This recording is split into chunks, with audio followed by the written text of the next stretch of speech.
I cannot be the only one that was hyped, so fucking hyped, when I saw that Shin scene at the end of the chapter. When this man, he fucking just comes out of nowhere, and it's just like, wham! Like, just slices for this dude like fucking butter. I'm like, yo. Like, that shit is so fucking epic, like, boy! Like, yo! Like, that shit was so fucking good! Shin coming in, just cutting this man, I'm like, that's straight up Oki! That is straight up fucking Oki! I'm like, this...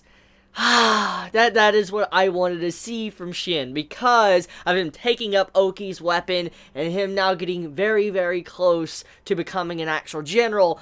I've been so excited, and just to see this man come in, just like slices this man right in half like he's butter. He takes down Denyu and all that, and you assume this guy's strong, but this man is a piece of shit compared to Shin. He just comes in, wipes him out like it's nothing. I'm like, bruh, that is badass as fuck.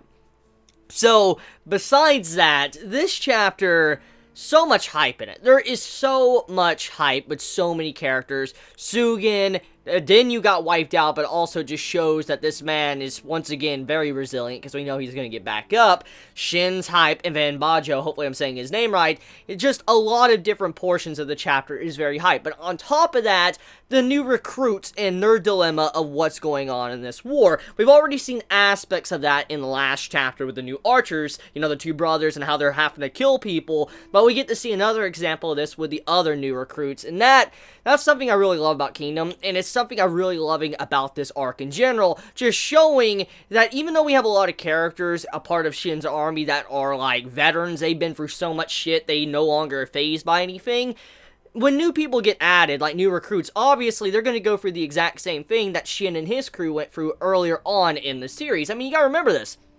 That even though Shin and them are veterans now, there was at one point in time to where they were very similar to these new recruits. And what we're seeing right now is a very nostalgic feeling. It's exactly how I felt when I first started reading Kingdom, and I saw all these new recruits and all that when they were in their little 5-man squads having to fight against enemies and shit and survive. And that's what you see in this chapter with the new recruits. And I'm like, bro, this just takes me back. This really takes me back when I was at the earlier portions of the Kingdom manga, and I was reading it, and I remember Shin and his crew working together to survive. It was so badass, and just seeing that scene in this chapter with these new recruits getting in over their head, or they're scared, or they're getting wiped out, it's just like, damn, like this is exactly how some of our characters were in the past. It just shows like how much growth has happened with all of our characters, because one of the big points of these new recruits is that it's to show how much Shin, Sugen, Denyu, all of our characters have progressed as people and fighters in war, and how they're no longer phased, and that is just a beautiful example and a very good point to show how much they have changed.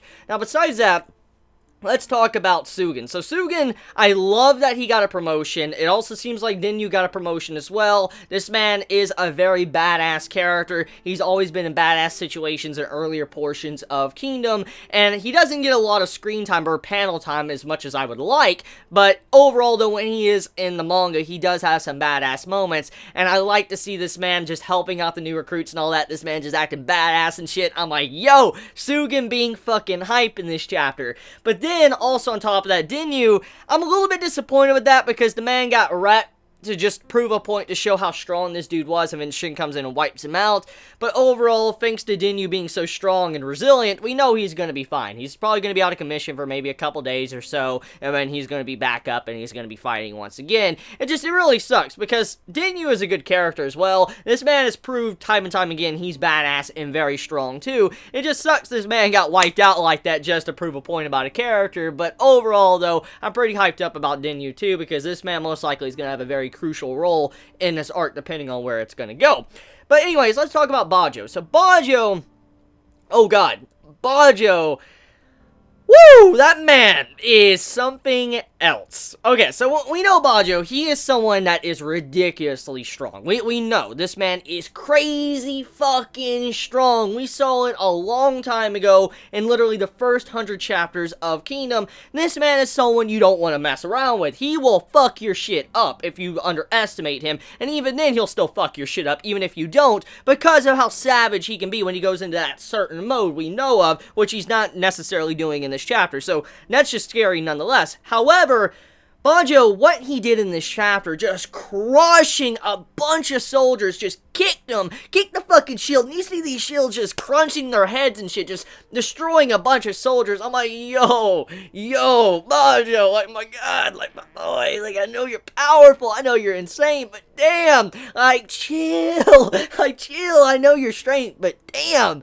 this is the way that man crushed all those soldiers and just kicked the shield and crushed their skull, and I'm like, dude, like, I cannot imagine how savage this man would be if he went into that, like, berserker mode and started attacking. I can't imagine how savage he'd be just because of what we saw in this chapter. So yeah, it was to be expected that once Bajio got on top of the wall, that everything would be fine and the mountain tribe would take the wall and, you know, be able to open the gate. It was to be expected because, I mean, number one, they're the mountain tribe and they're used to climbing walls and getting up mountains and stuff, so obviously a small little stone wall is not going to stop jack shit. It just won't, because the mountain tribe, they're called mountain people for a reason. They're used to scaling fucking mountains, so getting on top of a wall is not really going to be something that's out of their skill set. So Bajio, once he got on top of the wall, it was just pretty much GG right then and there. And I honestly, you know, it was to be expected. They did it very quick, honestly, and it just goes to show you how talented these fighters are in terms of combat when it comes to scaling up a wall or taking mountains or high range points. They're really good at fighting like an uphill battle, and that's what this, you know, entire battle shows,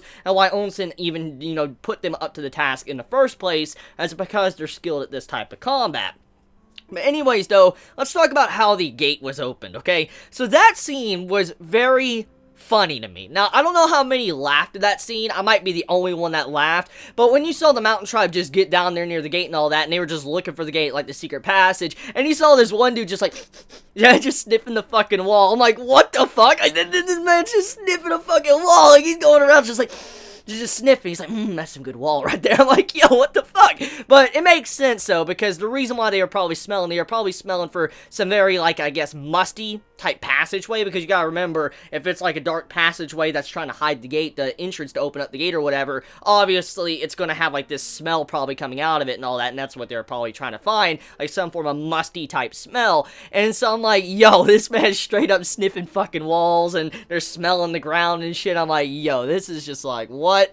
But yeah, they managed to, you know, operate the actual will and all that, open the gate, and now Shin's unit is charging inside. So next week's chapter is going to be fucking hype, because, I mean, Shin's unit's finally going to be playing a part. We're going to get to see them take the entirety of the city, and I'm willing to bet it's not going to be the easiest thing. There's probably going to be some form of issues and difficulties that Shin and his entire, you know, unit's going to have to deal with, but overall, I feel like everything is going to be fine, and it's going to be a victory for, you know, our side. So, yeah, chapter overall, fucking fantastic. I'm glad to have it back. I missed it last week, and I was really, really sad when, you know, Monday and / Tuesday, you know, came around last week, and I was like, there's not going to be a chapter of Kingdom this week, because it really saddened me, because I love Kingdom. I have, you know, said my thoughts on the series. It's a really great manga. I love the battle aspect of the series, the politics and stuff like that, and I'm just glad to see a new chapter out this week, because I did miss it last week. So yeah, let me know your thoughts in the comments below. You all have a wonderful